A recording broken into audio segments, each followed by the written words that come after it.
பழமையிலிருந்து நம்ம என்ன எடுத்துக்கிறோம்னா, அது எதுக்குன்னா, நம்மளுடைய நம்மளுடைய இத பார்த்தா நம்ம அடுத்து வருங்காலத்துல பெட்டரா ஏதாவது அதிலிருந்து எடுத்து அப்ளை பண்றதுக்காக. பண்றதுக்கு தான் அந்த விஷயம் யூஸ் ஆவுது. பட் வந்து பழைய வெறும் பெருமை அப்படி, இப்படி, அப்படி அந்த எமோஷன் வேணாங்கிறது தான் இந்த தமிழ் ஈக்கும், ஆதிச்சநல்லூருக்கெல்லாம். ஃபேக்ட்டா பேசாட்டி ஏன்னா வந்து அப்ப கொஞ்சம் பயங்கரமா தமிழன்டா அதெல்லாம் இருக்கணும் தான்.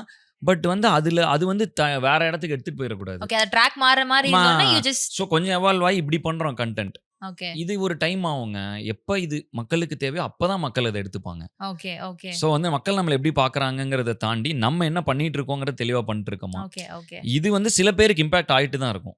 தீவீரன் வந்து எத்தனையோ ஃபயர் ஃபைட்டர்ஸ்க்கு இம்பாக்ட் ஆச்சு. அதுல எத்தனையோ ஃபயர் ஃபைட்டர்ஸ் வந்து அவ்ளோ பேர் பேசினாங்க அந்த பைட்ஸ்ல. எங்களால கொஞ்சம் தான் வைக்க முடிஞ்சது. முடிஞ்சது. ஓகே. அவ்ளோ பேர் எமோஷனல் ஆயிட்டாங்க. எங்க கூடவே ஒரு இவங்க ஒரு இடமா விசிட் பண்றோம். அந்தந்த கம்யூனிட்டிக்கு அது ஹிட் ஆயிருக்கும். அது காமனா ஒரு காஸ்க்கு வரப்ப அது மேபி பெருசாகும்.